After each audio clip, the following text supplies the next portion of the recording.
ইনশাআল্লাহ।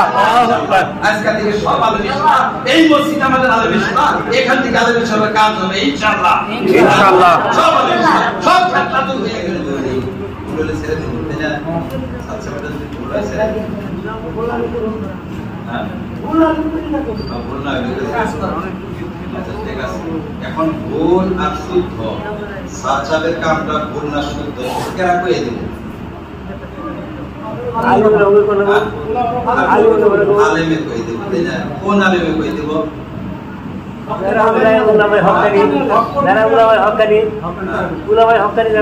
হক্কানি কইলে তার সিনন যায় না। আর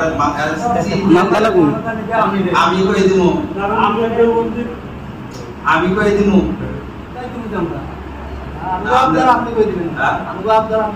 আমি কয়ে দেব। আমি কইলে হবো কি? খালি আপনি কইলে হবো না। না হক্কানি আলেম বলে তো শব্দটা মানে কারে আমরা হক্কানি আলেম মনে করি? আমি হক্কানি আলেম তো আমরা তো সবই বিশ্বাস করেন আমাকে? আমি বলে তো বিশ্বাস হবে ইনশাআল্লাহ। দেখেন তার মানে জামাত তো আসলে একটাই, গোলযোগ যেটা, অসুবিধাটা কোন জায়গায় হয়েছে ওই অসুবিধাটা বুঝলেই হয়ে যায়।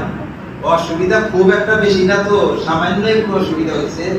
হযরত ইলিয়াস রাহমাতুল্লাহ আলাইহি কাজটা যে নীতিতে আরম্ভ করছিলেন, যে ঢং যে পজিশনে যেভাবে আরম্ভ করছিলেন, সেইভাবে যদি কাজটা থাকে তাহলে কোনো ঝামেলা নেই।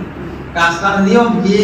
হযরত ইলিয়াস রাহমাতুল্লাহ আলাইহি যেদিন কাজ শুরু করছে সমস্ত উলামাদেরকে ডাইকে মেন উলামা সব জায়গা থেকে একজন উলামা ডাকছে।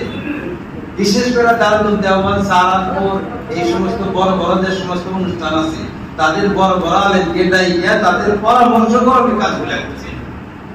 এই পরামর্শটা যদি থাকে, পরামর্শ করবে যদি কাজ হয়, আলেমদের ফতোয়াকে সামনে রেখে, আলেমদের ফতোয়া, আলেমদের মশওয়ারা, আলেমদের নির্দেশনা, এইটাকে সামনে রেখে যদি কাজ করা হয় তাহলে ইলিয়াস রাহমাতুল্লাহ আলাইহি কাজ। আর যদি নিজের সিদ্ধান্তে কাজ করা হয় যে আলেমদের কোনো ফতোয়া লাগে না, দারুল দেওবন্দ, সাহারানপুর যত কিছু হোক গে, তাদের কোনো নির্দেশনা লাগে না, তাদের ফতোয়া লাগে না, তাদের পরামর্শ লাগে না, কোন আলেমের পরামর্শ লাগে না, আমার মনে যা চাই সেই হিসাবে আমি করব, তাইলে এটা ইলিয়াস রাহমাতুল্লাহ আলাইহির কাজ না। এতটুকু পার্থক্য। ইলিয়াস রাহমাতুল্লাহ আলাইহির তরিকা ছিল কি এই কাজটা পরিপূর্ণ মশওয়ারা মর্মে কাজটা করতেন, মশওয়ারা মর্মে। হযরত ইলিয়াস যেভাবে মশওয়ারা করতেন, ইউসুফ সাহেব মশওয়ারা করতেন, ইনামুল হাসান সাহেব মশওয়ারা করতেন, জুবাইর সাহেবের যুগে সামান্য একটু নিম্নগামী হয়ে গেছিল, উনি খুব চেষ্টা করছেন মশওয়ারা করার জন্য, কিন্তু পরিপূর্ণভাবে উনি কইয়া উঠতে পারেন নাই। কিন্তু মশওয়ারার জন্য খুব খামচাইছেন, মশওয়ারা করে কাজ করতে হবে, মশওয়ারা করে কাজ করতে হবে। কিন্তু এই জুবাইর সাহেবের পরে সাদ সাহেবের যুগে এই মশওয়ারাটা বন্ধ হয়ে গেছিল। আর অন্য কিছু না, এতটুকু সাধারণ যে আলেম ওলামাদের পরামর্শ করবে, আলেমদের নির্দেশনা মতে কাজ হবে কিনা। আলেমদের নির্দেশনা মতে যদি কাজ হয় তাহলে ইলিয়াসের কাজ, আর আলেমদের নির্দেশনা ছাড়া যদি কাজ হয় তাহলে ইলিয়াস রাহমাতুল্লাহ আলাইহির কাজ না। সাদ সাহেবের সাথে বড় বড় ধরনের কোন বাজনা না, বাজনা এতটুকু যে আপনি উলামাদের নির্দেশনা অনুসারে কাজ করেন, কাজ করে যদি উলামাদের নির্দেশনা অনুসারে কাজ করে তাহলে ইলিয়াস সাহেবের কাজ হয়ে যায়। কিন্তু সাদ সাহেব এই নির্দেশনাটাকে নিতে রাজি হন না, উনি ব্যক্তিগতভাবে কাজটা চালাই আছেন অনেকদিন থেকে, এটা নিয়ে একটু বাড়ছে। ইনশাআল্লাহ আপনারা এই হয়ে যান, আমরা আলেমের নির্দেশনা অনুসারে কাজ করবো, অসুবিধা হবে কি? দারুল দেওবন্দ থেকে ফতোয়া দেয়, সাহারানপুর থেকে ফতোয়া দেয়, শাহী থেকে ফতোয়া দেয়, সারা পৃথিবীর দারুল ইফতা থেকে যে ফতোয়া দেয় একই ফতোয়া সবই দেয়। সেই ফতোয়া অনুসারে কাজ করলে আপনাদের আপত্তি আছে? শরীয়ত মোতাবেক কাজ করলে আপত্তি আছে? ইসলাম মোতাবেক কাজ করলে আপত্তি আছে? আপত্তি নাই। তাহলে আপনারা আলেমী শূরা, এইটারে আলেমী শূরা কয়। আপনারা বাসের আলেমী শূরা না জানি কোনটা। আলেমদের নির্দেশনা অনুসারে যারা চলে, এই চলার পথটাকে অন্য একটা ভাষায়, মানে বিভিন্ন ভাষা থাকে না, একটা ভাষায় বলা হয় আলেমী শূরা। অর্থাৎ বিশ্বের আলেম ওলামাদের পরামর্শকে আমরা মেনে চলি, আলেমদের পরামর্শকে আমরা ভাইলেট করি না, পরামর্শকে আমরা ছাড়ি না। বিশেষ করে আমরা মুকুটমণি হিসাবে মানি দারুল দেওবন্দকে, দারুল দেওবন্দের ফতোয়ার বিরুদ্ধাচারণাটা করি না, এইটা হলো আলেমী শূরা। নেহাজ বুঝাইছে কথা। তাহলে আপনারা কি তার মধ্যে অঙ্কের বিরুদ্ধে চালন করবে? কোনোদিনও করবেন না, না করবে না, কোনোদিনও করবেন না। কাজে আপনারা সবাই আলোকে শোনা ইনশাআল্লাহ। হাত তুলি আমরা ইনশাআল্লাহ, ইনশাআল্লাহ।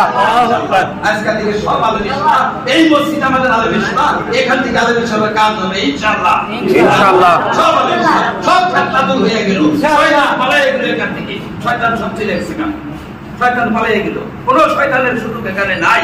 দারুল দেওবন্দের জরিয়তে আমরা দ্বীন পাইছি, ইসলাম পাইছি, ঈমান পাইছি, তাওহীদ পাইছি, খানকা পাইছি, তাসাউফ পাইছি, মাকতুব পাইছি, সবকিছু দারুল দেওবন্দের অবদান, দারুল দেওবন্দের জরিয়তে আমরা পাইছি। কাজে দারুল দেওবন্দের ফতোয়া অনুসারে আমরা চলবো। কাজে আমরা যদি তার ফতোয়া অনুসারে চলি তাহলে আমরা আলমী শোনা ইনশাআল্লাহ, সব আলমী শোনা তো ইনশাআল্লাহ হয়ে গেল। আমরা ভাবছি না জানি কত বড়, খালি ব্যাংকে দিলে একদম ছোট, ব্যাংকে দিলে ছোট। এখন আমরা কবে যে আমরা আগে থেকে আনছি না, কিন্তু আমরা জানতাম না কথাটা।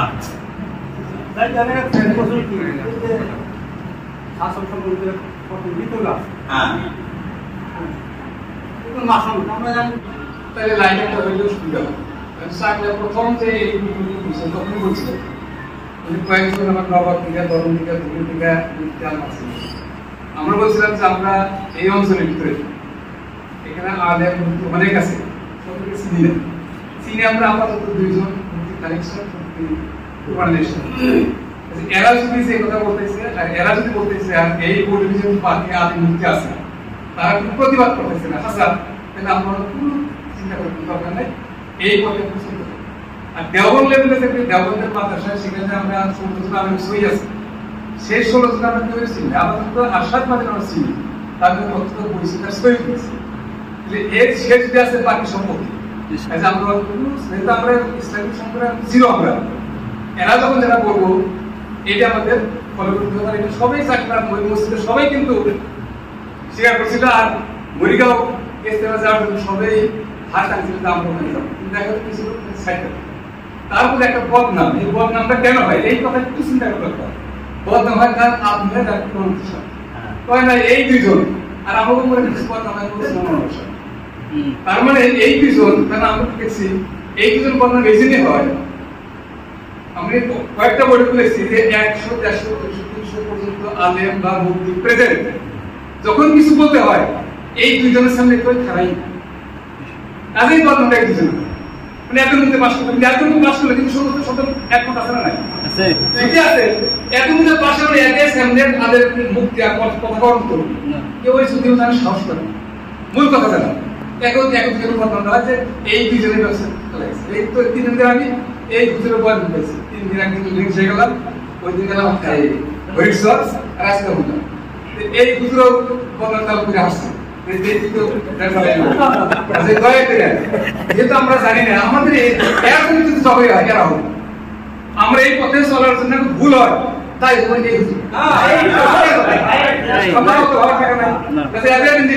চলতে হবে।